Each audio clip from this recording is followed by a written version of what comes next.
I've always thought of my childhood as Edenic, as a distinct kind of paradise, and my adulthood as an expulsion, as a fall.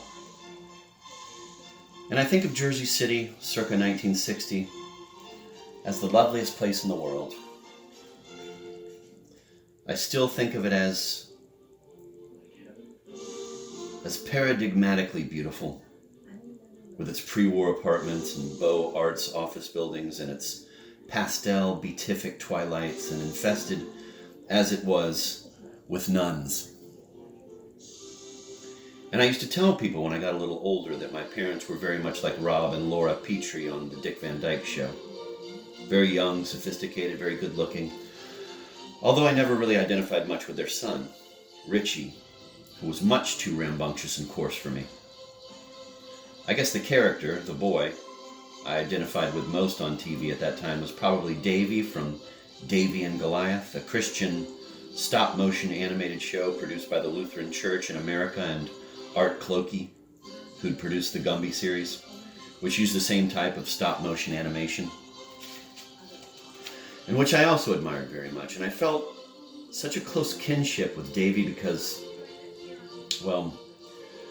I suppose we were both kids who were motivated chiefly by metaphysical concerns. So I was this sort of mystically inclined, spiritually inquisitive little boy with these very secular, very cosmopolitan parents. I was this little boy who was drawn to transubstantiated things, who was always on the lookout for relics, for some occult talismanic object or dusty amulet, with parents who were more into Scandinavian furniture and hyper-modern fondue forks and things like that. That said, I've always recalled my childhood as sublime, as a kind of Eden, as I said. But as I was listening to my mom before, in her wonderful, amazing introduction, it made me begin to remember all sorts of things I guess I'd repressed. I mean, the solitary confinement and sleep deprivation, the force feeding of beats, the mangled fingers, and the nudity. There's something very black sight about it all. And so I hope one of the questions we can begin to address here tonight is, what was this childhood? Was it the Garden of Eden, or was it Abu Ghraib? Because what begins to emerge here, if all too speculatively, is a whole substratum, a whole buried constellation of petite mal traumas which orbit around the deepest and the grandest trauma. The death of my first sister registered to me as the loss, the temporary death, in her estranging grief, of my mother. And of course, loss and abjection are the key motifs in Gone with the Mind. And perhaps the ghost of that little sister, the Yurei, the Onryo, is the imaginary intern, or the mall shooter, or the disembodied voice of the reading group guide, which can haunt the margins of a person's autobiography like a bad conscience. When I was 10 or so, maybe even younger, maybe 8, 9, I was already thinking to myself, can a series of completely unrelated, violent, hypersexualized, scatological lines of prose be a kind of writing, a kind of literature? Just one violent, hypersexualized, scatological line of prose after another. Yamanashi, Okinashi, Iminashi. No climax, no resolution, no meaning. Because I have to say, even then, at 8 years of age, every other kind of writing struck me as banal and outdated and just boring beyond endurance. And I remember very clearly, I must have been in 2nd or 3rd grade, so this would have been about 1964, 65. And I was at some classmate's birthday party at the slot car racing place. I don't know if you guys even know what slot cars are. I don't even know if they even have slot cars anymore. They were these miniature powered cars that raced around in little grooves, little slots on a track. And I think this place was in Livingston, or maybe Montclair, I'm not sure. Somewhere in New Jersey, typical slot car place, decked out in strobe lights with all this shiny polychromatic paraphernalia. And I was standing off by myself, as usual, because I was terribly, terribly shy and extremely introverted and maladjusted and basically asocial. But I remember just being off by myself, mesmerized by the cars whizzing around this track, which must have suggested to me, I realize now in hindsight, a kind of warp speed synaptic circuitry. Just lost in this particular reverie. This is a time in one's life when one only has a very inchoate, wavering sense of one's métier, of course. But even then, at the slot car raceway in Livingston, New Jersey, and I can remember this so vividly, thinking of that marvelous phrase coined by the manga artists Sakata Yasuko and Hatsuo Akiko, Yamanashi, Ochinashi, Iminashi, and realizing that I wanted to do what?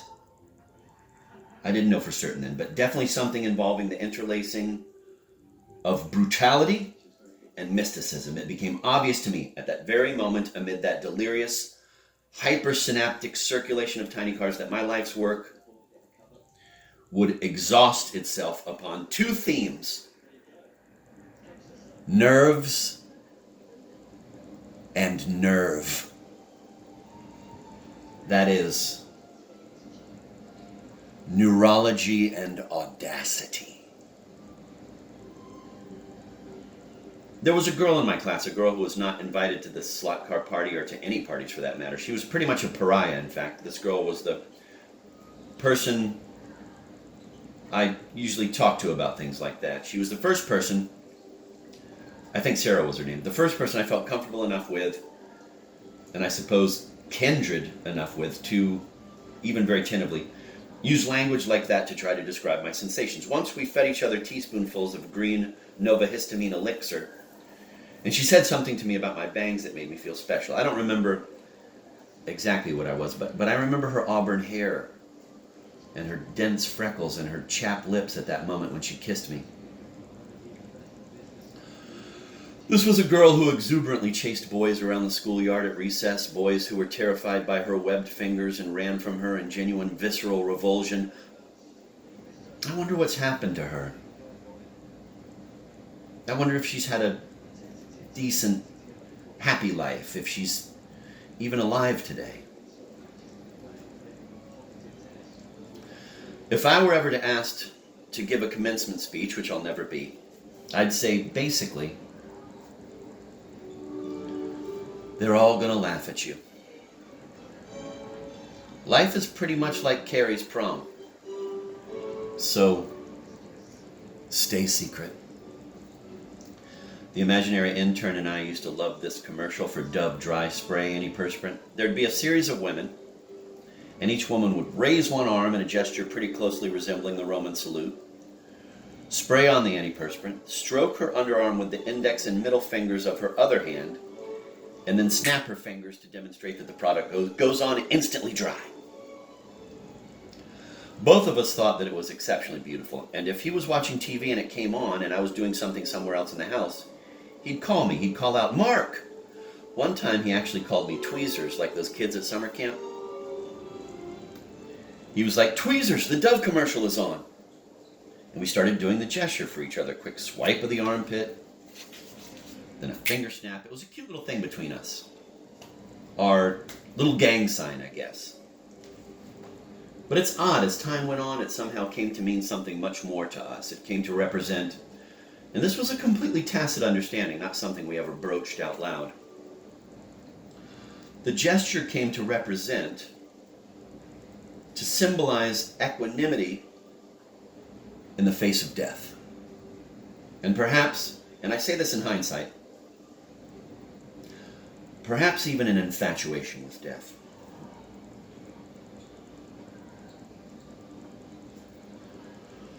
Once when I came home from school, I opened the front door and there was my mother at the top of the stairs. As soon as you entered the house, there was a flight of stairs up to the second floor. So I opened the door and there was my mom standing there completely naked. I think I only glimpsed her for a half second, because she let out a little yelp of surprise and instantly disappeared into her bedroom. So all I really remember seeing and it was a shock and a mystery, was that triangle of pubic hair. For the briefest instant, and then her blurred disappearance. But I think the instantaneousness of what I saw contributed to its impact, amplified its subliminal and indelible imprint. In the constructivist juxtaposition of that black triangle against that white oblong, there was something spiritual and hieratic, something irreducibly and eternally true, something maybe messianic. This happened on a Friday afternoon on the eve of the Sabbath, so it did cross my confused, prepubescent mind that there might have been some religious significance to it. Then, that weekend, my parents went to Puerto Rico. I was surprised, shocked actually, that they just suddenly left for Puerto Rico without having told me that they were even planning on going to Puerto Rico. This wasn't like them at all, so I assumed that they were going to Puerto Rico. It seemed to be fleeing to Puerto Rico because I'd seen my mother naked. At that age, correlation almost always implies causation. What's that Latin expression? Post hoc, ergo propter hoc. After this, therefore because of this. The naked wraith of my mother flew through time and reappeared at the top of the towering escalator in the DuPont Circle subway station in Washington, D.C. on a Friday afternoon 10 years later. Encased like a saint within the great circular portal of that station, she descended slowly, projecting her fervent gaze into a more distant future until she was enshrouded in a black blanket and disappeared in a swarm of braying cops. I remember telling someone once that urologists put such a tremendous amount of Vaseline on their fingers before they do a digital rectal exam that your asshole ends up feeling like an eclair or a cannoli. We have an animal's power of introception, the ability of visceral, afferent information to reach awareness. The awareness, for example, of feeling full of Vaseline. But do we have comparable exegetical powers sufficient to understand the symbology of the world outside of ourselves? The world to me has always been a kind of indecipherable cryptogram.